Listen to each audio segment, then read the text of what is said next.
Get out! Revenge Files with Nora. File 33, Alexandra.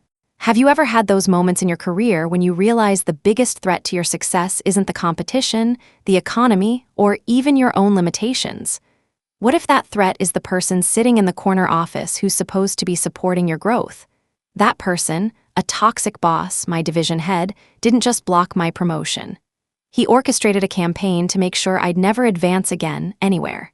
He whispered to partners, rewrote narratives, and tried to erase 7 years of results. He smiled to my face while actively working to dismantle everything I'd built, piece by piece. What he didn't count on was that I was fully aware of everything that was happening, and I had the evidence. Here's what happened. My name is Alexandra Kirkland, and for 7 years, I poured everything I had into a financial consulting firm in Manhattan. I built client portfolios worth tens of millions. I mentored junior analysts who went on to become some of the firm's top performers.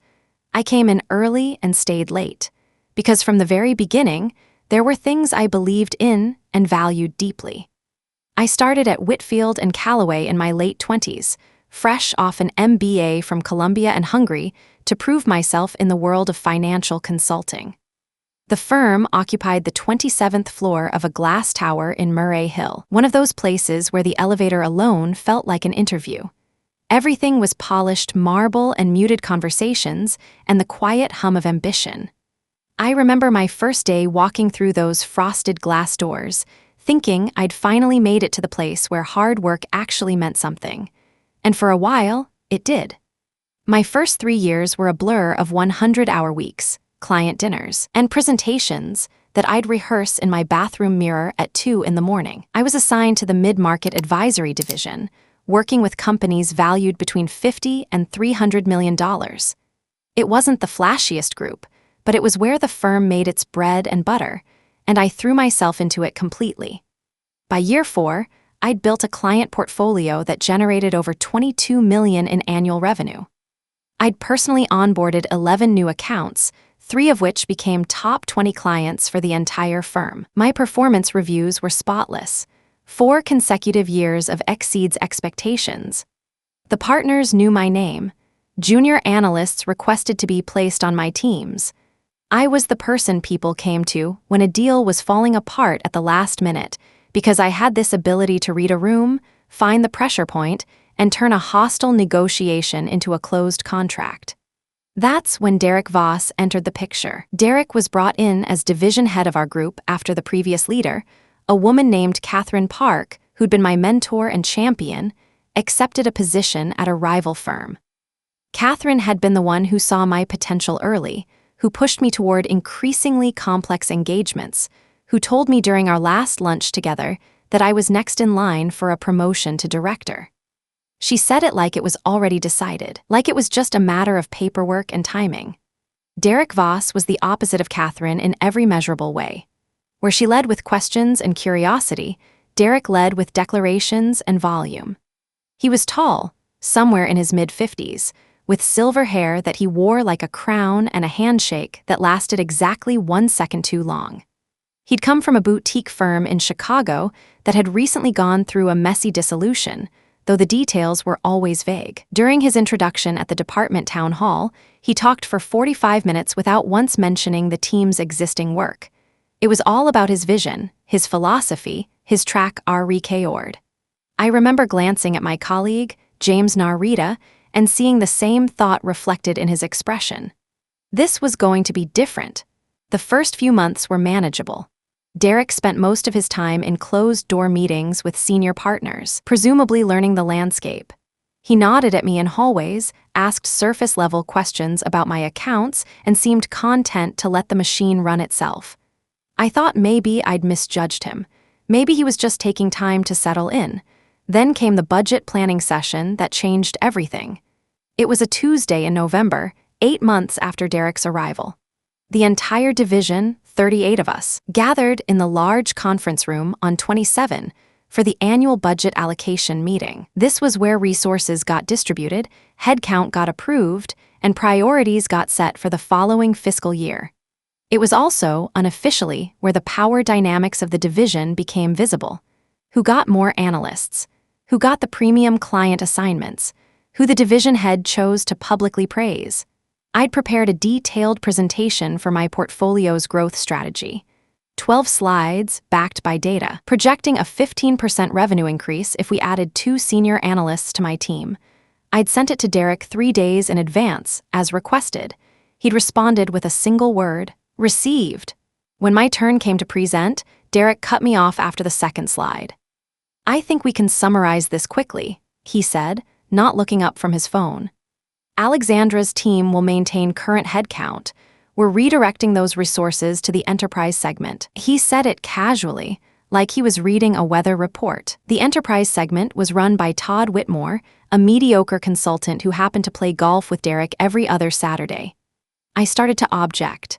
I had the numbers. I had the projections.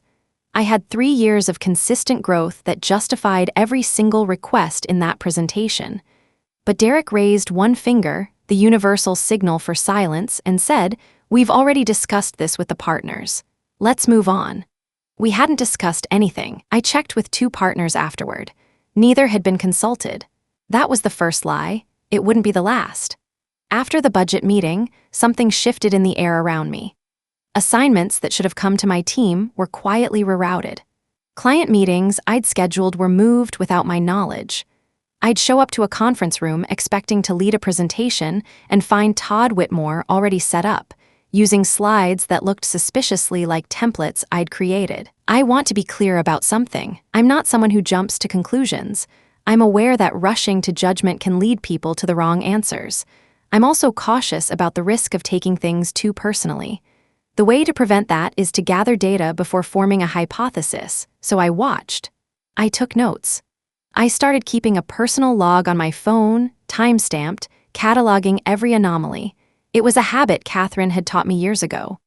"Document first," she used to say. "Emotions are temporary. Evidence is permanent."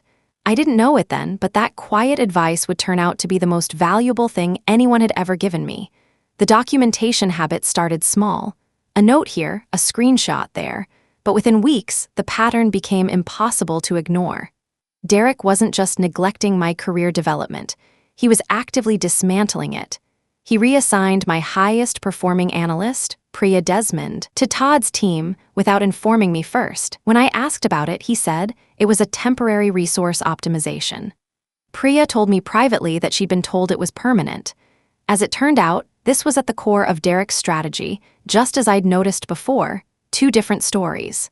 2 different truths. I noted both down.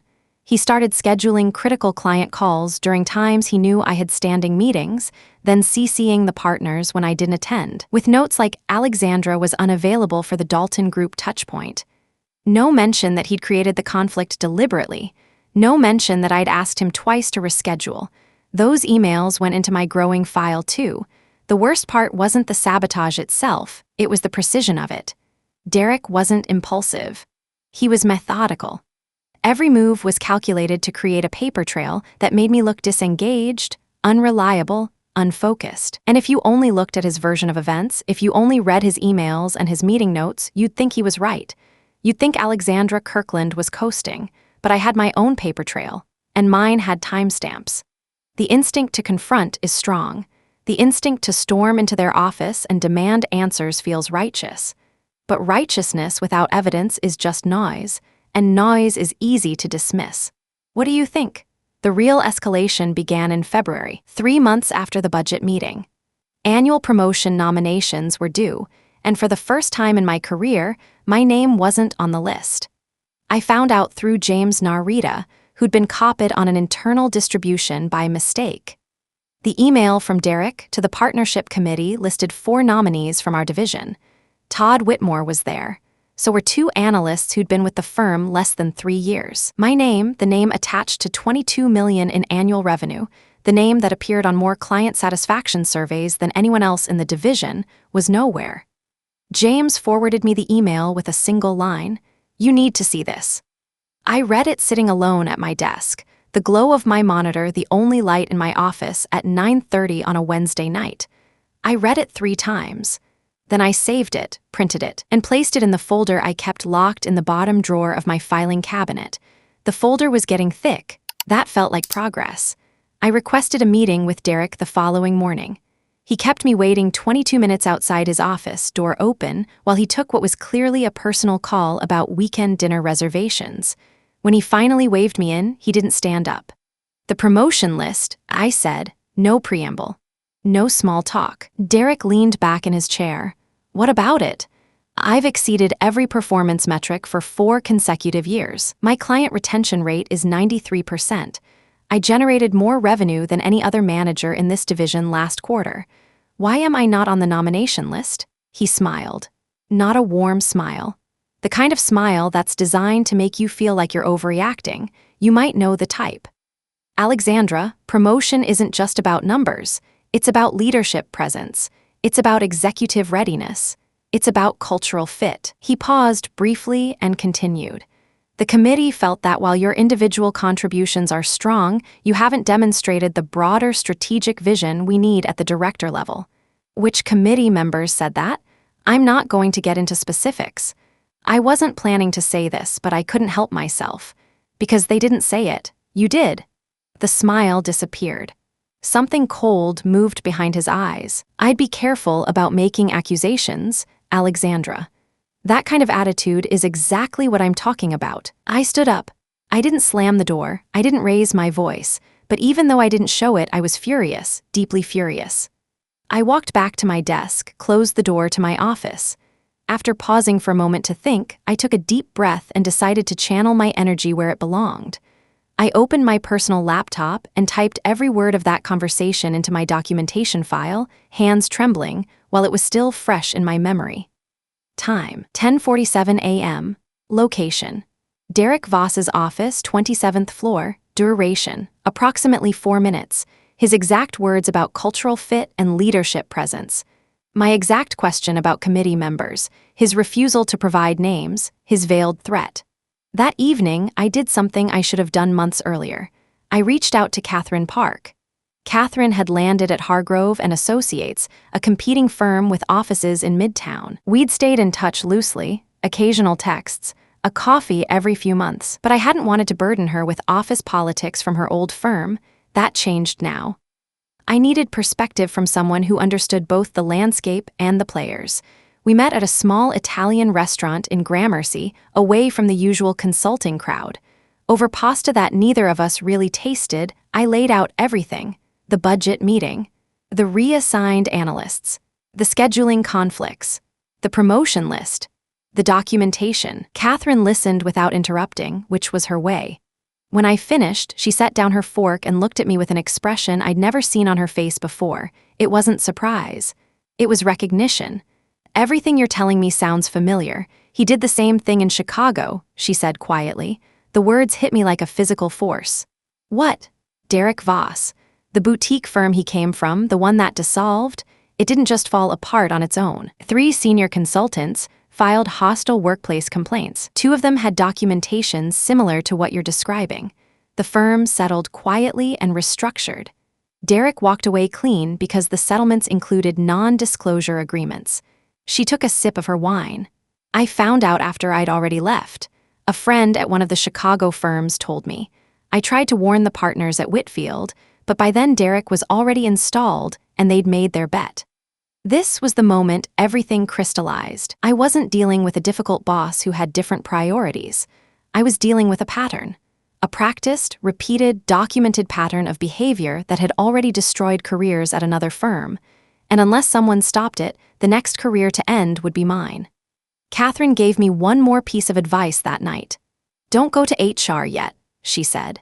"HR at Whitfield reports to the managing partners, and the managing partners hired Derek. You need leverage they can't ignore before you walk into that room." She was right. HR wasn't going to be my first stop. It was going to be my last. I went home to my apartment in Murray Hill and I sat at my kitchen table until 2 in the morning with my laptop and a legal pad. I made 2 lists. The first was everything I knew, every documented incident, every email, every timestamp. The second was everything I needed. And at the top of that second list, written in capital letters, were 2 words: other witnesses. If Derek had done this before, and he was doing it again, then I wasn't the only one at Whitfield who was feeling the impact. I just needed to find the others. And I needed to do it carefully, because if Derek caught wind of what I was building, he'd find a way to shut it down before it ever reached anyone with the authority to act. The next morning, I walked into the office with a different energy. Not angry. Not defeated. Focused. The kind of focus that comes when you stop hoping things will get better and start making plans for when they don't. I smiled at Derek when I passed him in the hallway. He smiled back. Neither smile meant what it appeared to. Over the following 2 weeks, I had quiet conversations. Not in conference rooms. Not over company email. It might sound paranoid, but I coordinated through Signal, where messages stayed encrypted and off the company radar. I couldn't risk anything. Coffee shops, lunch spots off the beaten path, one memorable conversation on a park bench in Madison Square Park on a cold March afternoon. I started with James Narita because I trusted him completely and because I'd seen the same frustration in his eyes during every meeting Derek ran. James didn't need convincing. He had his own collection of incidents. Derek had publicly questioned his analysis in front of a client, calling it undergraduate-level work, despite James holding a PhD in quantitative finance from MIT. When James had submitted a research paper for publication with the firm's approval, Derek had blocked it, claiming it contained proprietary methodology. The same methodology James had developed before joining Whitfield, on his own time, with his own resources. James had the original files on his personal drive, dated 18 months before his start date. Derek either didn't know or didn't care. Then came Lisa Oberman, a senior analyst who'd been with the firm for 5 years. Lisa told me that Derek had denied her request to attend a major industry conference, telling her the budget couldn't support it.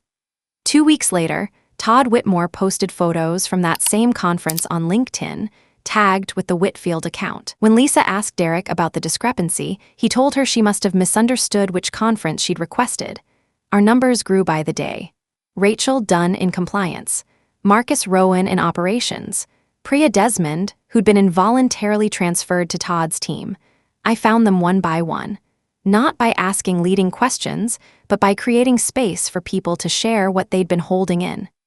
Each conversation followed the same arc. Relief that someone else had noticed, followed by fear about what speaking up might cost them. I understood that fear intimately. I felt it in my chest every morning when I walked through those frosted glass doors. By mid-March, I had documented statements from 7 colleagues, each describing separate incidents that formed a coherent pattern. 7 people. 7 different experiences. One common thread: Derek Voss used his authority not to lead, but to control, and anyone who threatened that control became a target. I organized everything into a single document, chronological, cross-referenced. Every incident tied to an email, a calendar entry, or a contemporaneous note. Catherine reviewed it over a weekend and called me Sunday evening. "This is thorough," she said, "but you need one more thing. I've seen too many people give up halfway. You need to know that you're determined and clear about the outcome you're prepared to face. Because once you pull this trigger, you don't get to unpull it." What Catherine said seemed obvious on the surface, but it made me question myself for a long time. What did I really want? The obvious answer was justice. I wanted Derek exposed. I wanted him to face consequences for what he'd done to me and to the others. But the more I thought about it, the more I realized there were deeper questions underneath. I spent a few sleepless nights finding the answers. Did I want to save my position at Whitfield, or did I want to save myself? And what was I willing to risk? The answer always comes when you least expect it. On a Thursday morning, standing in the shower with intense thoughts swirling in my head, I imagined Derek Voss being exposed and fired while I stayed at the firm and carried on where I'd left off. Was that what I wanted? To stay at a company that had hired Derek Voss and given him unchecked authority over people's careers? To be part of a culture that allowed him to operate without oversight for over a year? No, every fiber of my being screamed that I didn't want that. I wanted out. But I wanted to leave on my terms, with my reputation intact and my leverage established. There's a difference between quitting because you've been beaten and leaving because you've outgrown the place that tried to contain you. I intended to demonstrate that difference clearly. Step 1 was the job search, conducted entirely outside business hours, entirely off company devices. I reached out to 3 firms through trusted connections. Within 2 weeks, I had conversations with 2 of them. Within a month, I had an offer from Kensington Partners, a mid-size consulting firm that had been aggressively expanding their financial advisory practice. The offer was for Director of Client Strategy, a Title I level above what I'd been denied at Whitfield. The compensation package was 30% above my current salary. They wanted me to start within 60 days. I didn't accept immediately. The offer was my insurance policy, not my end game. I needed to execute the next steps with Derek before I played that card. Step 2 was the witness coalition. I went back to each of the 7 colleagues who'd shared their experiences and asked them a simple question. If I bring this to the managing partners, will you stand behind your statements? I didn't pressure anyone. In fact, I was prepared to move forward without those who weren't sure. I made clear that their participation was voluntary and that I'd protect their anonymity as long as possible. 5 of the 7 said yes without hesitation. The other 2 asked for time to think. One came back with a yes the following day. The other, Marcus Rowan, ultimately declined. He had a new baby at home and couldn't risk the fallout. I told him I understood completely, and I meant it sincerely. Courage isn't one size fits all, and the decision to protect your family is never cowardice. 6 witnesses. 6 documented accounts. Plus my own file, which by now contained over 40 separate incidents spanning 11 months. Step 3 was choosing the right audience. Catherine had warned me about going to HR first, and I'd taken that advice to heart. Instead, I requested a meeting with Robert Engel, the firm's founding partner. Robert was semi-retired, coming into the office only 2 or 3 days a week, but he still held a controlling interest, and his word carried absolute weight. More importantly, Robert had hired Catherine Park originally. He understood what good leadership looked like because he'd cultivated it himself for 30 years. Getting a meeting with Robert wasn't easy. I went through his executive assistant, Margaret, a woman who'd been with the firm since before I was born and who operated as a gatekeeper with surgical precision. I told Margaret that I had a matter of significant concern regarding division leadership that required Robert's direct attention. I didn't mention Derek by name. I didn't use words like complaint or hostile. I said it was about the health of the division and the firm's exposure to potential liability. Margaret scheduled me for the following Tuesday at 8 in the morning before the office filled up. I spent the weekend preparing, not just the documentation, which was already airtight, but my delivery. I practiced in front of my bathroom mirror the way I used to practice client presentations. I timed myself. I anticipated questions. I prepared for the possibility that Robert would side with Derek, that the whole thing would backfire, that I'd walk out of that meeting with nothing but a target on my back. I even rehearsed my resignation if it came to that. There's something clarifying about preparing for the worst possible outcome. Once you've stared at it, really looked at it with clear eyes, it loses some of its power. I'd survive getting fired. I'd survive a bad reference. I had the Kensington offer in my back pocket and 7 years of client relationships that no reference letter could erase. The worst case wasn't ideal, but it was livable. And the best case was justice.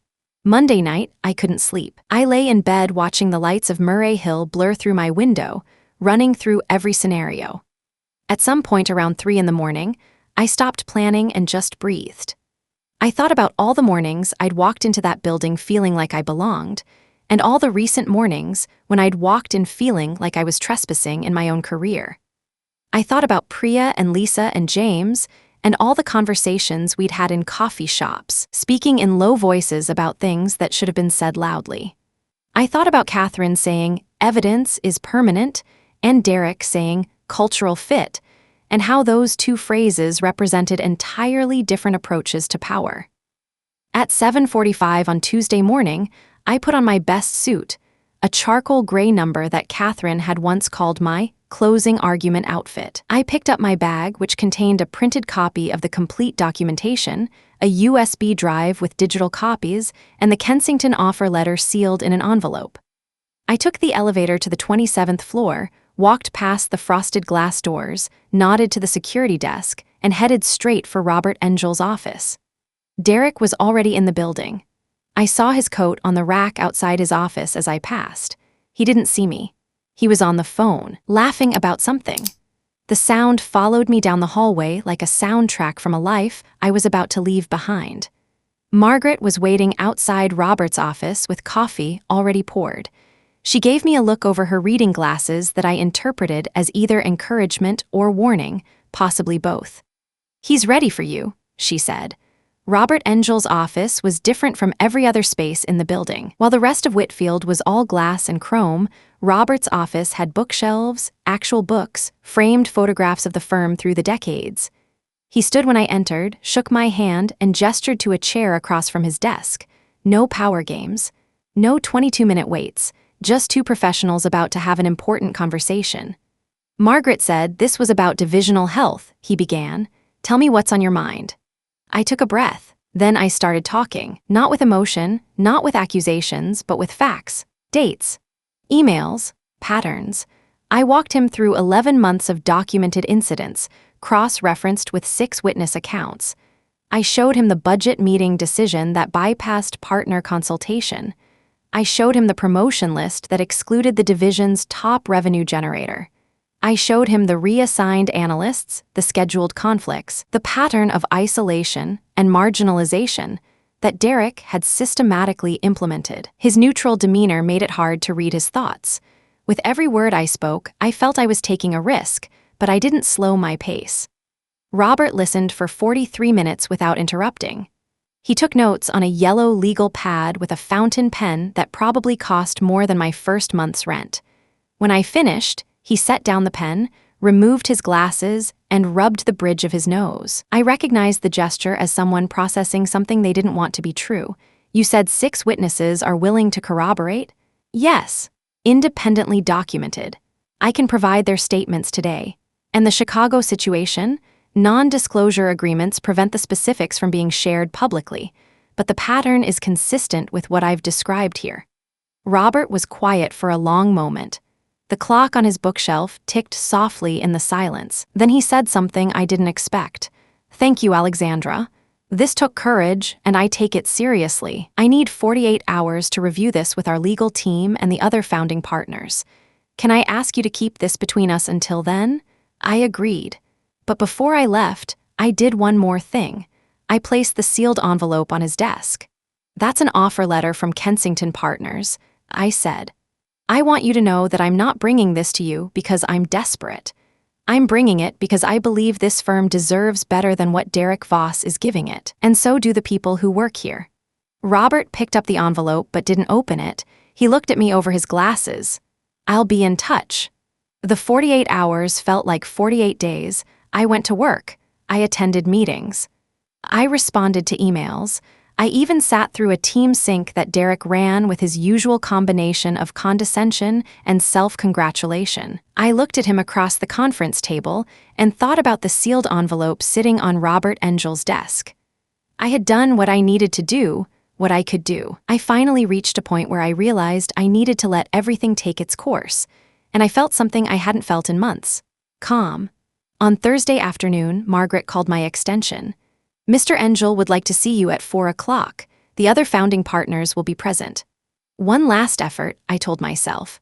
I arrived at Robert's office to find 3 people already seated: Robert, senior partner Diana Cho, and managing partner William Ellington. The door was closed. There was an atmosphere heavy with the particular gravity that accompanies institutional reckonings. Nobody was smiling. Robert spoke first. "We've reviewed your documentation thoroughly. We've also conducted preliminary conversations with 3 of the 6 witnesses you identified. Their accounts are consistent with your presentation." He paused. "We owe you an apology, Alexandra.